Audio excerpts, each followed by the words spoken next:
Bueno, vamos a dar inicio entonces a nuestra sesión del día de hoy, que nos toca hablar de bacterias intracelulares y vamos a hacer también una pequeña introducción de virus. Luego al final, bueno, antes de que termine el día, les voy a compartir también un artículo de Hantavirus. Hantavirus no lo he puesto en esta oportunidad porque, bueno, no está contemplado en el sílabus, pero como es algo que se está dando mucho que hablar porque se está difundiendo en las redes sociales, las noticias, entonces es importante también conocerlo porque es un virus, ¿no? Y es un virus de la rata. Entonces, sí nos correspondería tener las nociones básicas acerca, pues, del hantavirus, ¿de acuerdo?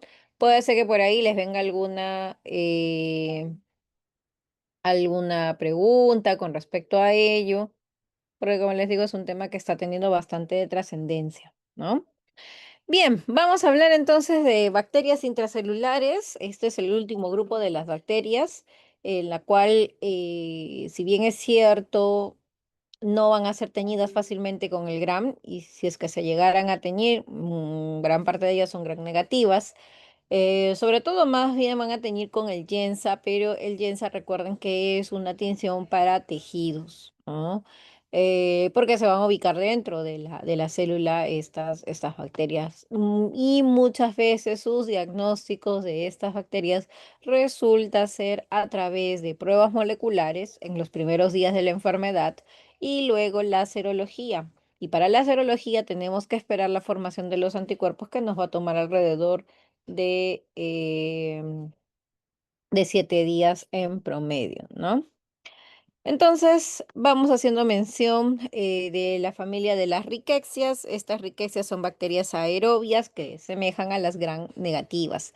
Ya decíamos, la vida es intracelular, son transmitidas por artrópodos. Pero en el caso de Rickettsia, algo particular que tiene es que las células que van a verse afectadas son las células del endotelio de los capilares. Por lo tanto, al verse afectado el endotelio de los capilares, pues estos pacientes pueden presentar cuadros de trombosis, petequias, microhemorragias, ¿no? Entonces, por ahí uno lo va a describir. En el género Ehrlichia, la cual también son transmitidas por artrópodos, las células que van a verse afectadas son las células mononucleares y los granulocitos. Y aquí pueden ver ustedes una imagen en cómo se puede visualizar a la riqueza en el interior de las células. No son bacterias recientes, ya son bacterias que han existido ya desde la antigüedad.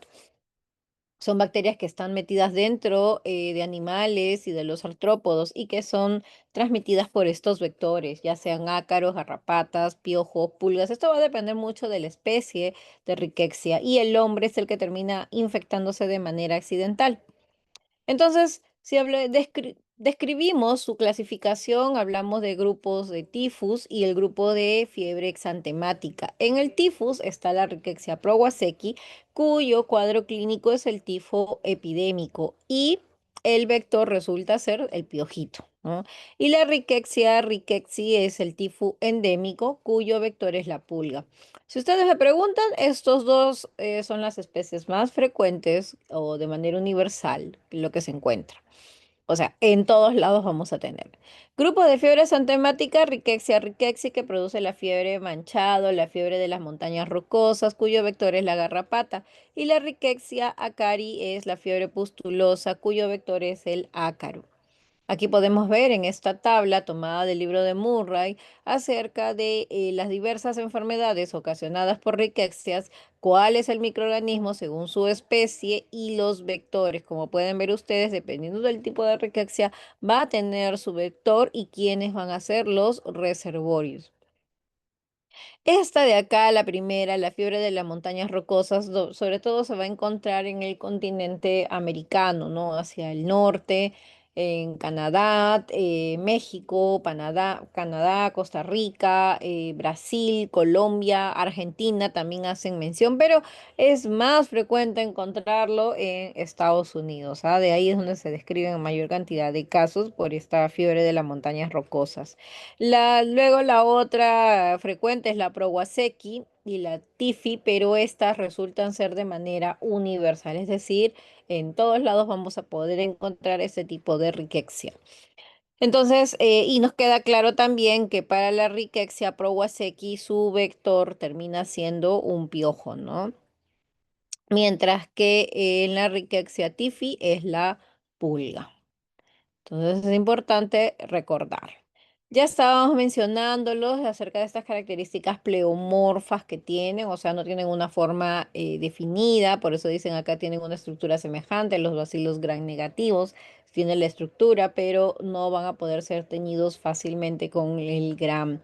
Pueden ingresar a la célula por fagocitosis, se van a poder liberar en el citoplasma y de esa manera produce la destrucción celular.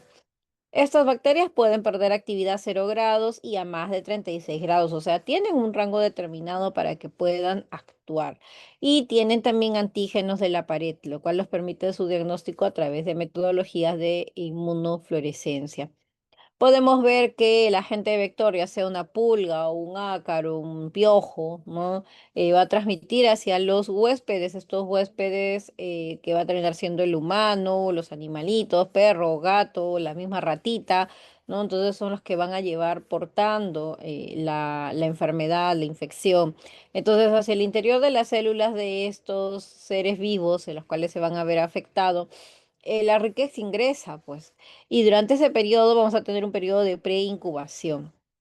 Por lo tanto, luego de ahí, cuando ya comiencen a manifestarse los síntomas durante los primeros 5 días del inicio de la enfermedad, pues esta riqueza está circulando en sangre.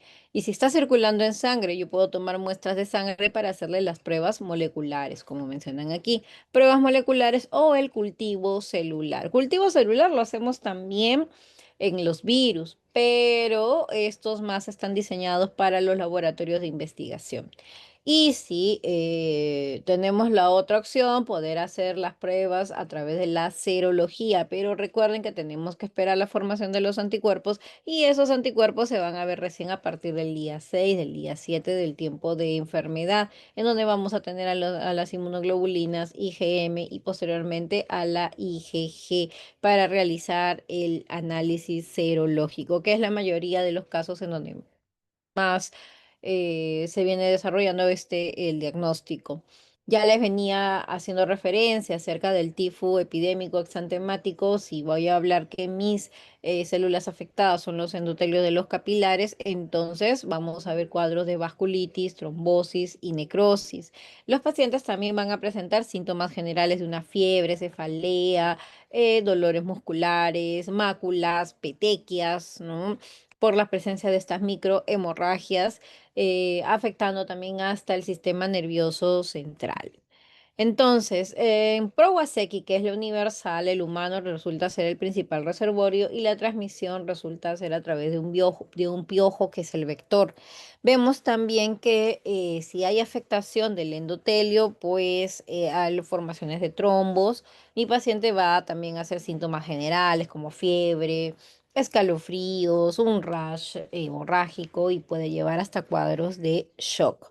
En el tifus exantemático, este rash va de dónde, desde el tronco hacia las extremidades, comprometiendo la parte renal y la parte cardíaca, pudiendo ocasionar cuadros de shock. En esta imagen podemos ver también aquí a los vectores para el tifus exantemático, como el piojo de la cabeza y el piojo del cuerpo. Si hablamos del tifus endémico o murino, que es el que está dado por la Rickettsia rickettsii, pues los reservorios son los roedores y la pulga de las ratas. Entonces, puede darse, dice, entre los animalitos una transmisión transovárica, ¿no? En las pulgas. Y ya les venía mencionando que esta también es de presentación universal, lo mismo que Prowazekii, produce también síntomas que son similares a la epidémica, pero resultan ser más leves, ¿no? Por eso que lo consideran como algo benigno. Ya veníamos también mencionando la parte del diagnóstico, serología y pruebas moleculares. sobre todo, ¿no? El tratamiento es a base de antibióticos como las tetraciclinas y las quinolonas. Solamente para mencionar también a Ehrlichia. Ehrlichia eran las células más afectadas, los monocitos y los granulocitos, y los reservorios para esta bacteria son ciertos animalitos como el ciervo de cola blanca, perro, zorro o cabra. El vector también es la garrapata. Y el cuadro clínico, de la misma manera como los otros cuadros, mencionándose de riqueza, pero aquí también van a tener afectación de quién, de las transaminasas. Entonces vas a tener elevación de la TGO, de la TGP, cuadros de leucopenia y trombocitopenia. Entonces también aquí la ayuda va a ser las pruebas moleculares que nos van a definir su diagnóstico. Esta es una tabla para que ustedes lo tengan presente de cómo es la presentación de los cuadros clínicos de las riquecias, dependiendo de la especie, ¿no? Y ahí hacemos mención acerca pues de las enfermedades ocasionadas y el promedio en cuanto al tiempo de incubación. Como se dan cuenta ustedes, también el cuadro clínico resulta ser muy similar en todos. El exantema sí puede diferir entre uno u otro, y si es que no se detecta a tiempo el diagnóstico, pues esta mortalidad resulta también ser variable dependiendo de la especie. Miren que la fiebre de las montañas rocosas, que es por la Rickettsia rickettsii, es la que nos genera un riesgo de mayor mortalidad si es que no se llegara a detectar, ¿no? Dejamos de lado las riquezas y vamos ahora con el micoplasma. Micoplasma en los últimos años también es una de las bacterias intracelulares. Generalmente las detectamos por los cuadros respiratorios, las neumonías atípicas. Afectan tanto al reino vegetal como el animal. No se puede colorear con el GRAM porque carece de una pared celular. En su membrana citoplasmática tiene qué cosa, lípidos que son esteroles, ¿no? Y también se puede cultivar en medios inertes. Algunas especies de interés, hablamos de Mycoplasma pneumonia, del aparato respiratorio o mini respiratorio y genitourinario, el genitalio en aparato genitourinario, el ureolítico en aparato respiratorio y genitourinario, ¿no? Que son las más frecuentes. Ahora, de lo que nosotros hemos visto en la rutina, en el día a día, es sobre todo con Mycoplasma pneumonia. Y eso es lo que ha venido sucediendo, les decía, en los últimos años, que estas neumonías atípicas son ocasionadas por este micoplasma. Por eso que el tratamiento que utilizan, ¿qué cosa es? Es un macrólido o también hasta una quinolona, que también pueden ser dadas para estos pacientes. Entonces, y antes uno lo describía más en el adulto mayor o en las personas adultas, pero ahora se está describiendo que también lo tienen hasta la población pediátrica. Entonces, el Mycoplasma pneumonia también se le conoce como el agente de Eaton, ¿ya? Porque su descubridor, que fue Eaton, hizo la descripción de esta bacteria, ocasionando la famosa neumonía atípica. Estas bacterias lo que van a hacer es fijarse muy bien en las células del epitelio, ¿no? Del epitelio respiratorio. Entonces esto va a generar ¿qué cosa? Una destrucción. Y al generar una destrucción de estas células también te va a producir una liberación de sustancias. Estas sustancias, que son las interleuquinas, van a hacer que llamen a mayor cantidad de células al lugar donde se ha producido, donde está la bacteria presente, para poder contrarrestar, poder atacar, ¿no? Estas bacterias de micoplasma, pues, si bien pueden crecer en los cultivos celulares, nos toma alrededor de 5 a 20 días y toman este aspecto como de huevo frito, ¿no? Como ven ustedes ahí en la imagen.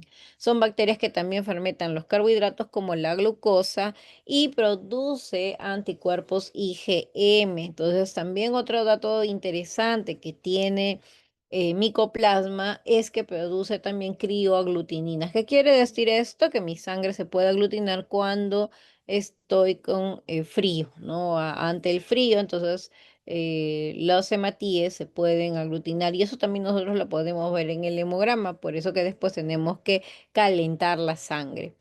Entonces, ¿cómo nos contagiamos de micoplasma? A través de las gotitas al momento de inhalarla, cuando una persona que está infectada tose o estornuda. Y ahí están las estadísticas dadas en el CDC de Estados Unidos, en donde hace mención que en los últimos años la población pediátrica también se ha visto grandemente afectada. Si suceden situaciones de brote, son en lugares donde hay mucha gente, como lugares donde pueden converger todos ellos, ¿no? Escuelas, residencias, hogares de ancianos, y el periodo de incubación puede ir de 1 a 4 semanas. Ahora, el detalle de estas bacterias es que pueden persistir por varios meses, por eso que al paciente le puede quedar como una tos seca. ¿No? Una tos seca que va a ser una tos prolongada, ¿no? Y eso le puede preocupar diciendo pues que por qué continúa tosiendo a pesar de que haya recibido pues el tratamiento. En estas otras bacterias, tanto Hominis y Urialiticum, que están relacionadas como enfermedades de transmisión sexual, pues pueden producir cuadros clínicos de uretritis no gonocócica, cervicitis, enfermedad pélvica inflamatoria. Entonces, un dato interesante es que para su aislamiento necesitamos agregarle un aminoácido como la arginina y la urea, el producto de degradación, pues, ¿no? De desecho, la urea y el inhibidor como acetato de talio. Y también se pueden ver aquí con el ureaplasma colonias diminutas con aspecto de huevo frito, como vimos en la imagen del micoplasma. Entonces, uno es las criaglutininas, ¿no? Siempre y cuando mi paciente esté baja temperatura, y ahí nosotros cuando tomemos la muestra vamos a visualizar esas criaglutininas, anticuerpos por serología, ¿no? Que puede ser el anticuerpo IgM y las pruebas moleculares, ¿no? Nosotros, sobre todo cuando hemos visto casos, hemos tenido la oportunidad de hacerle el panel molecular para su identificación. Y es que si uno lo identifica como Mycoplasma pneumoniae, pues tienes que iniciar el tratamiento a base de algún macrólido o las tetraciclinas, ¿no? Como se aconseja. Un dato interesante de las clamidias. Ya clamidias, algo estuvimos mencionando porque clamidias también forma parte del diagnóstico diferencial, sobre todo la clamidia trachomatis, ¿no? De los síndromes de descarga uretral, porque en la teoría nosotros habíamos mencionado que teníamos a quién, a la gonorrea, ¿no? Entonces cuando uno, y estos producen descarga uretral. Entonces, ante una descarga uretral, tú tienes que descartar o si es una clamidia o si es una gonorrea. La gonorrea la vas a hacer la muestra de la secreción purulenta en tu lámina periférica, la coloreas con tu gran y de esa manera vas a poder visualizar a la bacteria, ¿no? Mm.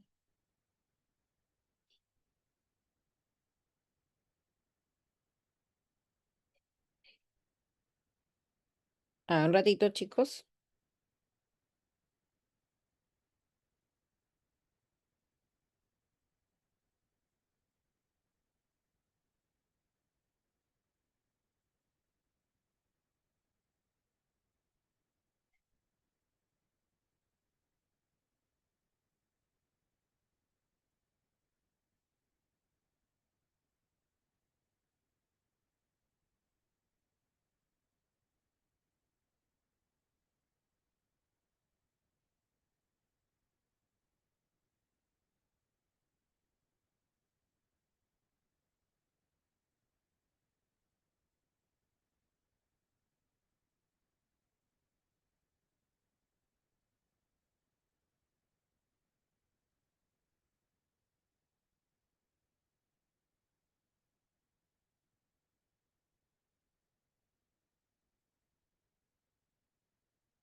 Bien, chicos, entonces les comentaba que en clamidia, la característica, sobre todo clamidia trachomatis, que es considerada como una enfermedad de transmisión sexual, produce también lo que se le conoce como el síndrome de descarga uretral.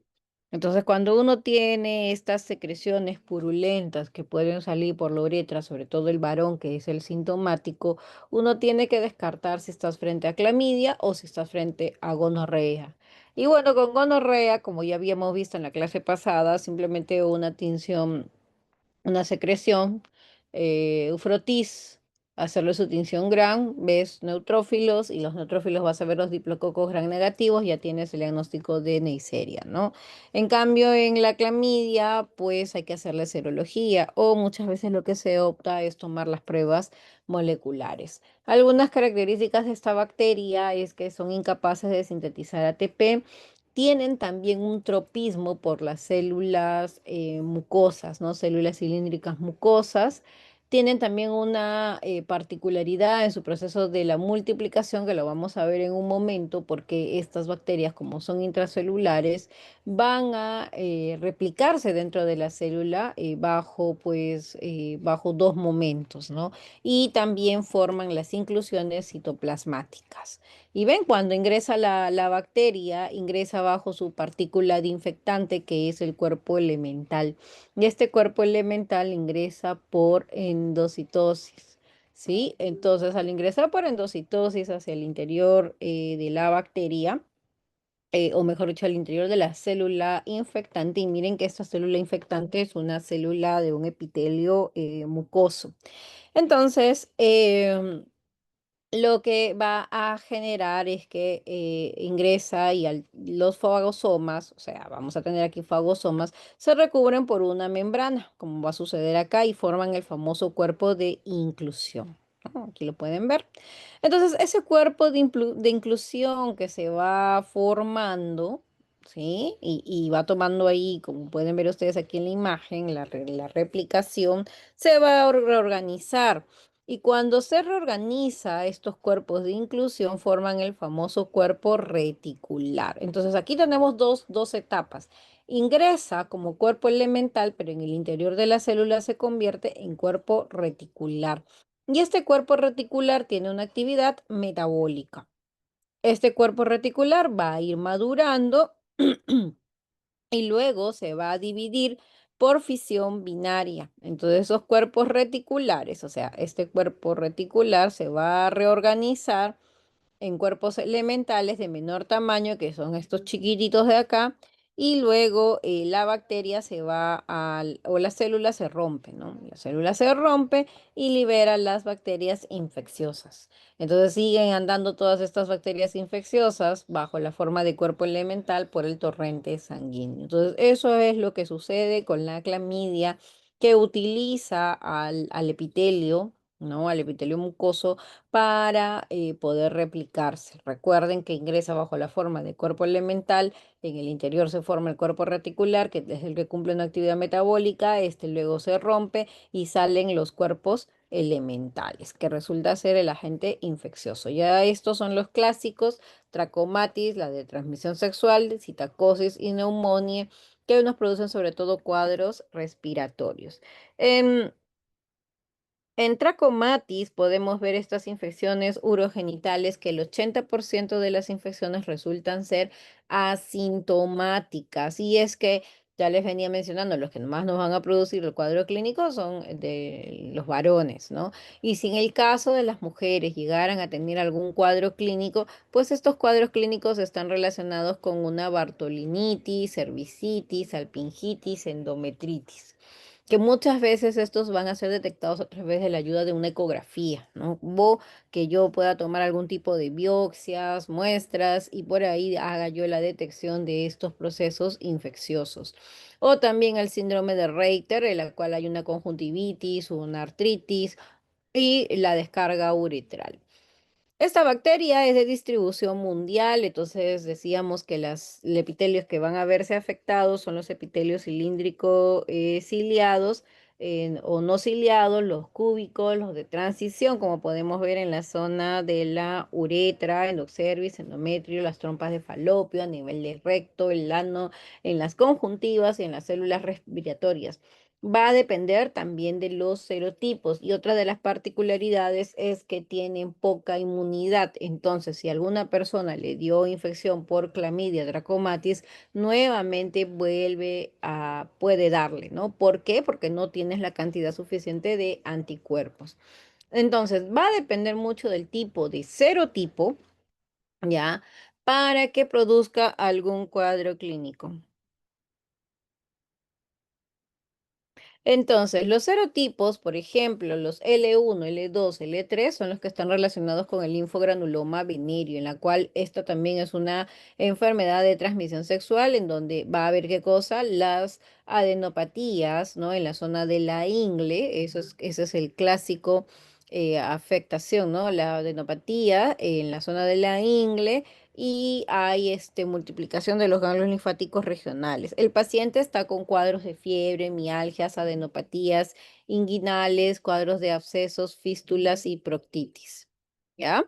Entonces, eso es. El tracoma es el ocular, ¿no? Que son serotipos también los que pueden producir el A, el B, el BA y el C y que el D al K son las de la conjuntivitis e infecciones genitales diversas. Entonces, esto también puede darse en población pediátrica a través de un contagio interhumano y hay que tener cuidado porque estos pueden ocasionar ceguera. En donde es endémico, en África, Medio Oriente y en adultos y recién nacidos nos pueden producir estas conjuntivitis de inclusión. Pero recuerden ustedes cuáles son esos serotipos los que más nos afectan.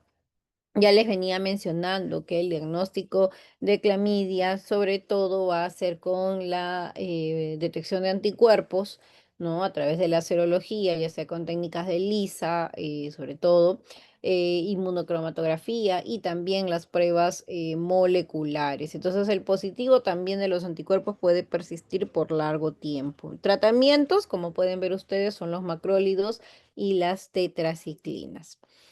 Chicos, espérenme un minuto, por favor, sino que ha venido una compañera, o sea, acá a mi casa que tengo que firmarle un acta porque en la universidad se equivocaron, no sé qué chongo le ha pasado a la pobre chica, pero ya está su tercera o cuarta acta que está corrigiendo de su sustentación de tesis. Un ratito, y vamos a avanzar con la parte de los virus, que con eso ya terminamos.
Listo, chicos, vamos hablando entonces acerca de los virus. Disculpen estos minutitos. Bueno, esto es un poquito de la historia, ¿no? Porque antes tampoco no se conocía que existían estos agentes infecciosos microscópicos. Estos ya están imperceptibles al ojo humano, ¿no? Porque tampoco los podemos ver al microscopio directamente, ¿no? Tenemos que utilizar un microscopio electrónico todavía para que uno pueda visualizar a los virus. Luego también en sus descubrimientos también se ve que está la presencia de los bacteriófagos. ¿Y los bacteriófagos qué cosas son? Los virus de las bacterias. ¿Y qué cosa es un virus? Es una molécula de ácido nucleico, por eso que también nosotros lo vamos a poder separar como virus ADN o virus ARN. Y estos agentes tienen la capacidad de invadir a las células. Hay que recordar que estos no son seres vivos, sino que necesitan de la célula para poder sobrevivir. Por eso dicen que con las células se van a poder replicar, van a poder codificar sus proteínas de cubierta y de esa manera pueden ingresar con las células del huésped, ¿no? A través de sus enzimas que estén presentes para generar este proceso de la multiplicación, ¿no? Entonces tienen una sola cubierta proteica, son medidas muy variables, se les describe también que son como intracelulares obligados, como les estaba mencionando, pues dependen de la célula huésped para producir sus proteínas y también su proceso de la replicación. Tienen una forma que puede ser cúbica o puede ser helicoidal y tienen anticuerpos del huésped que son los que van a estar dirigidos contra los antígenos de la envoltura. Por ejemplo, vamos a ver nosotros al famoso antígeno de superficie, como su nombre lo dice, es ese antígeno que está presente en la envoltura del virus y son los primeros marcadores que uno va a detectar frente a la infección, ¿ah? Son los que nos van a dar los positivos. Hay especificidad de la especie, claro que sí, entre vertebrados, bacterias, plantas y artrópodos. Por ejemplo, el virus que nos afecta a nosotros, si ustedes habrán revisado, los que les toca el seminario del VIH, habrán visto que tenemos ese virus, que el grupo de los retrovirus, el virus de inmunodeficiencia humana, pero dice humano. Ahora, ¿ese tipo de virus también puede afectar a los animales? No, es otra especie de virus. También es del grupo de los retrovirus, que son los que, por ejemplo, nos producen las leucemias felinas, ¿no? Que es frecuente en los gatitos, ¿no? Entonces, pero es otro tipo de virus, por eso dicen que son específicos para cada especie. Aunque los que no son tan específicos son las influencias. Si ustedes recordarán, a veces la influenza, por ejemplo, la influenza aviar, ¿no? ¿Por qué se le llama aviar? La H1N1, ¿no? O la influenza porcina, la aviar es otra de las influencias, la H5N1, que esa es la que se estuvieron muriendo las aves y decían que luego que el humano podría adquirir la infección de manera accidental, o lo mismo como sucedió con la H1N1, que fue la influenza, les decían la porcina. ¿Por qué? Porque esta apareció primero en los cerdos y después de ahí terminó afectando al humano. Y la influenza ahora ya se quedó, está entre nosotros la influenza, así como el SARS-CoV-2, ¿no? No tienen capacidad para producir energía.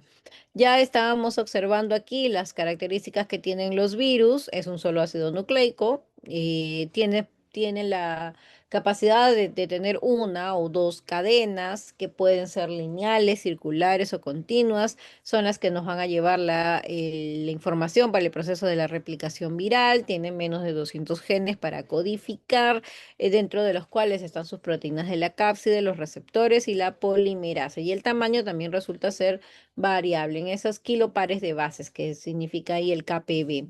Ahí tenemos las formas de los virus, podemos ver esas diferentes formas, como se describen acá, unicosaédrica, como puede ser el virus de polio, adenovirus, rotavirus, el virus de la hepatitis A, que es lo que nos va a tocar hablar en la siguiente sesión, en un simetría helicoidal, que son los virus de la rabia, arbovirus, el virus de Hanta, que es el que está de moda ahora. La estructura compleja, que son los virus del pox, ¿no? Por ejemplo, la viruela, ¿no? La viruela que ya desapareció, pero está presente la famosa viruela del mono, ¿no? El mpox. Y la simetría binaria, por ejemplo, esta imagen que ustedes ven acá, que es de un bacteriófago, que ese bacteriófago es qué cosa, el virus de las bacterias. Entonces, las membranas celulares que tienen estos virus o mejor dicho, su membrana lipídica va a rodear algunos de los virus, los cuales van a favorecer al ingreso también del virus a la célula. Pueden ser sensibles a detergentes, solventes orgánicos y tienen estos componentes que resultan ser inmunogénicos, ¿no? Que resultan ser inmunogénicos y tienen componentes como las glucoproteínas o las hemaglutininas, ¿no? La ARN polimerasa, la neuraminidasa o la ADN polimerasa. Y nosotros decíamos que son las enzimas las que favorecen también al ingreso de los virus.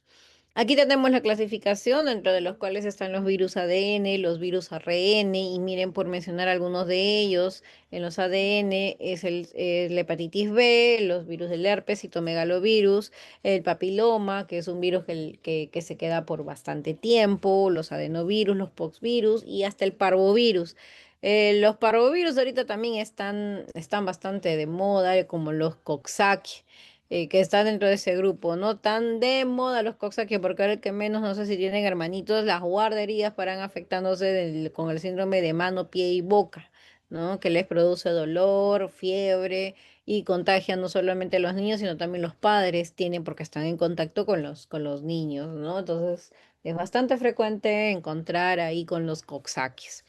Virus ARN, donde está encefalitis, rubiola, los enterovirus, la hepatitis A, los rotavirus, los flavivirus, donde está la fiebre amarilla, dengue, que tenemos en estos últimos años, los casos de dengue se han ido incrementando, ahí está el coronavirus, los retrovirus, donde están los VIH, ¿no? Que son estos virus lentos, virus de Lassa, influenza, la rabia, arbovirus, Hanta y los filovirus como el ébola. Ébola también es algo que está dando que hablar porque desgraciadamente no tenemos vacuna en este momento para virus del ébola.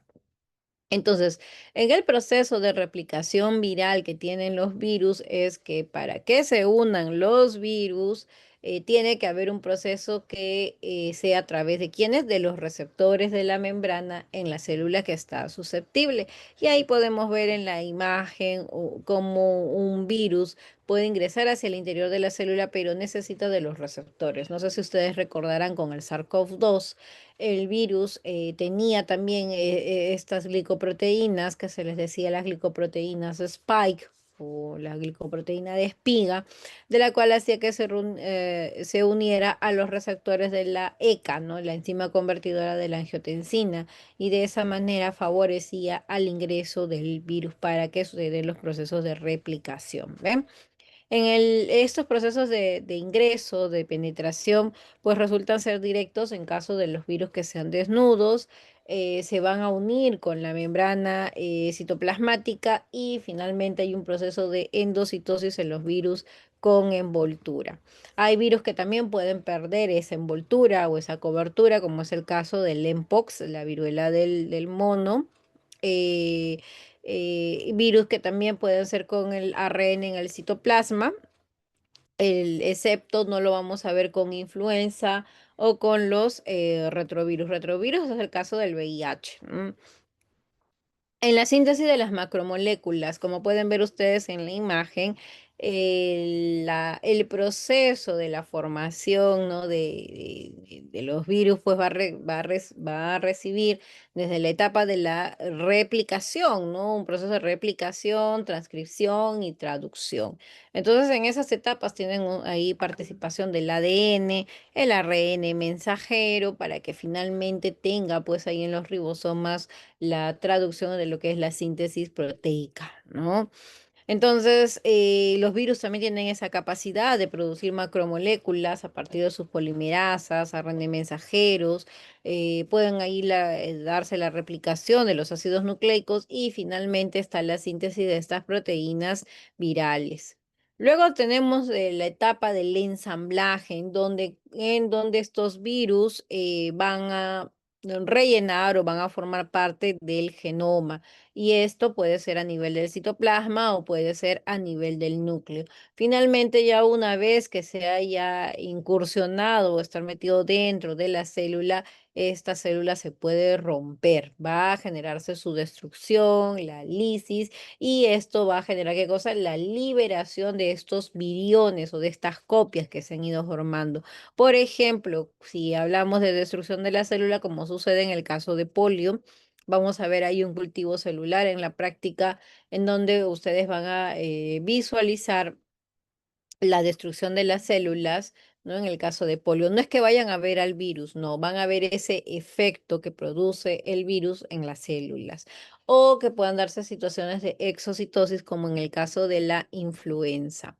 Entonces podemos ver que el virus con la célula, ¿cómo nosotros lo vamos a poder detectar? Yo les decía que yo no tengo los microscopios para poder visualizar al virus, pero sí puedo ver cambios que se van a ir presentando en la célula. Por ejemplo, la acumulación de las cápsides o por una interrupción de la síntesis proteica, tal es el caso de polio. ¿No? Y esto lo vamos a visualizar cuando vean ustedes los cultivos celulares y van a ver la destrucción que se produce, ¿no? En estas células del polio. O que me produzca qué cosa, células gigantes multinucleadas, o sea, una fusión celular como podemos ver acá en el núcleo. Y estas células gigantes multinucleadas resultan ser con la bacteria, o perdón, con el virus herpes. Por ejemplo, el herpes tipo 2 cuando se detecta, porque también es una enfermedad de transmisión sexual y produce estas vesículas, estas ampollas, se toma una muestra de esas vesículas y se lleva al microscopio. Y en el microscopio uno puede visualizar qué cosa a estas células epiteliales de las cuales tienen múltiples núcleos. Entonces, eso me podría estar indicando que sea un cuadro de herpes.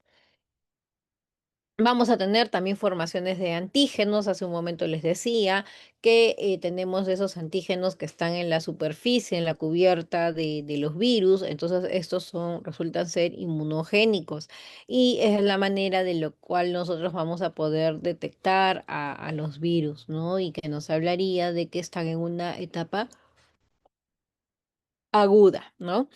Entonces, por ejemplo, en los linfocitos T citotóxicos que se presentan con la hepatitis B y dice que tienen un aspecto de brillo esmerilado. O los cuerpos de inclusión, que es acumulación de viriones y cambios en las células en el proceso de replicación viral. Por ejemplo, aquí este cuerpo de inclusión que ustedes ven acá es el cuerpo de Negri, de que se ve en donde, en la rabia. Por eso que la rabia resulta ser un diagnóstico anatomopatológico, ¿no? O sea, tengo que ver yo la célula, el tejido, para yo decir que sí, hubo presencia de malaria. O la otra situación que puede darse, una infección persistente en la cual la célula infectada no muere, pero puede liberar partículas virales, ¿no? Entonces, como podemos ver, en muchos de los casos las mujeres pues pueden presentar a nivel del cuello uterino el virus papiloma sin causar algún tipo de lesión que solamente se tendrá que hacer la visualización. Pero si ya hay alguna afectación, alguna lesión, por ejemplo, si está ahí con un NIC, una neoplasia cervical de grado 1, hasta solamente podría hacerse como una observación, ¿no? Porque se describe que después del año este virus suele desaparecer. ¿No? Bueno, y tenemos ahí los NIC tipo 2 o 3 ya cuando se habla de un cáncer de cuello uterino en sí, ¿no? Y las infecciones latentes, un ejemplo clásico de infección latente es el virus del herpes zóster. El herpes zóster que sigue el famoso dermatoma, como pueden ver ustedes acá, siguen todo un trayecto del nervio y resulta ser estas lesiones vesiculares que son dolorosas, ¿no? Esto es doloroso para el paciente.